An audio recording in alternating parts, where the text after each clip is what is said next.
Kelley Currie is a member of the NED Board of Directors. Ambassador Currie most recently served as U.S. Ambassador at Large for Global Women's Issues and the U.S. Representative at the United Nations Commission on the Status of Women. Prior to her appointment, she led the Department of State's Office of Global Criminal Justice and served under Ambassador Nikki Haley as the United States representative to the UN Economic and Social Council, an alternative representative to the UN General Assembly.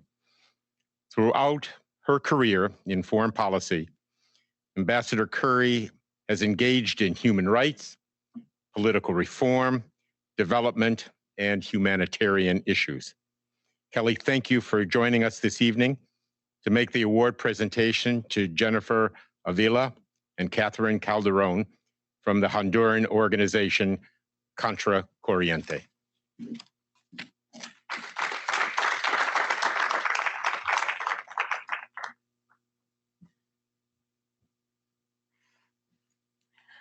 Thank you, Ken, and thank you, Damon, and the rest of my colleagues on the NED board and the staff of the NED for giving me this wonderful opportunity to present this incredible award to a truly innovative and vitally important organization. It is a real honor to be here this evening with you and to present the 2021 Democracy Award to Jennifer Avila and Catherine Calderon, the co-founders of Contracorriente in Honduras. We've heard a lot today from previous speakers about the importance of journalists and the risks that they are taking to get information to people throughout the region and around the world. And I think that the awarding of this important, the recognition of Contracorriente's work, I'm not a very good Spanish speaker, is emblematic of the importance that the NED places on its work to support media, free media, independent media, and those doing this dangerous and important work around the world. Jennifer and Catherine, as Jennifer mentioned earlier today when she was on the panel, co-founded Contracorriente during the Indignados protests in Honduras in 2015 because they realized that there was a dire need for accurate, timely, and objective information. It was important to the protest movement at the time and to the society more broadly. And they saw this gap and they created Contracorriente in order to bridge that gap in public information. Today, Contracorriente provides accurate, objective, in-depth coverage on human rights, the environment, migration issues, corruption, and impunity. Its brave and committed journalists take serious risks to cover topics that are often censored or underreported because they threaten powerful and dangerous interests. As Senator Kane noted earlier, the risks that we're seeing to journalists today are in some ways worse than they were at the height of the violence in the region. And so I just, to see these two young women taking on this task, it's such an inspiration for all of us. They've succeeded in their work in large part because they've supported the development of citizen journalists, particularly young writers from disadvantaged and historically marginalized communities. Operating out of their base in San Pedro Sula, they bring a unique community perspective to their work that allows them to uncover information and tell stories that would otherwise go unreported.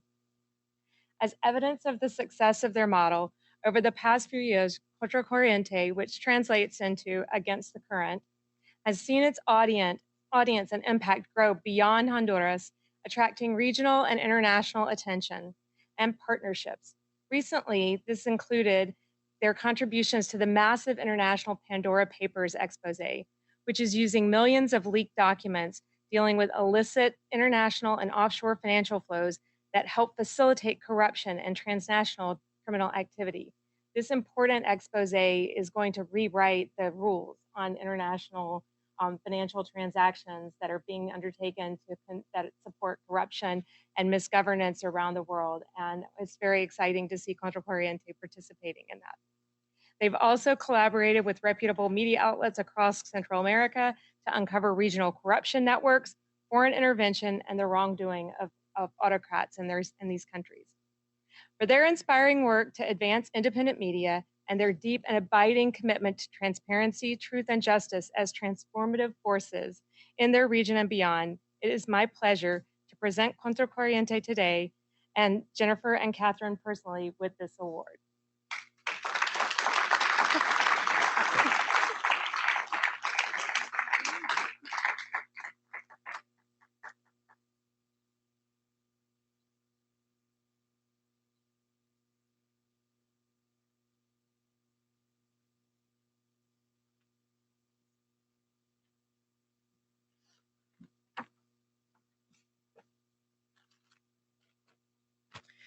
Well, good night. Thank you for staying here. We are grateful and honored with this award, especially because since the coup d'etat in 2009, just when democracy was supposed to bloom, autocratic governments have undermined the very basis of democratic institutions. We didn't have time to experience democracy, when suddenly we were forced to learn how to survive mafias and autocrats. We accept this award with responsibility because our job, journalism, is about building democracy, one fundamental part of the necessary check and balances of the democratic system. Honduras need to be told. We need to understand our history, a country where an internal conflict was never recognized, but however, a counterinsurgent state was established during the 80s in line with the repressive regional context. Now it's time to write the story, to make in-depth investigation to understand the root causes of our democracy failure. The migration crisis is not the only consequence. Poverty and human rights violations and high corruption also are. Honduras now is known as a narco state because the political system is controlled by mafias, private and public. It is not surprising that people only find hope in crossing borders. Free and independent journalism is needed more than ever in that context. Citizens need to know how corruption networks are stealing national resources because it affects their daily life. The international community, especially the countries validating and financing our governments, need to know the consequences of silence, corruption, state violence, and authoritarianism in the life of those that finally decide to flee. Contracorriente is a media outlet, but is also a school for a new generation of storytellers and journalists. It is our goal to give them hope and show that journalism is possible and necessary, even if it is under attack in a place like Honduras. Thank you.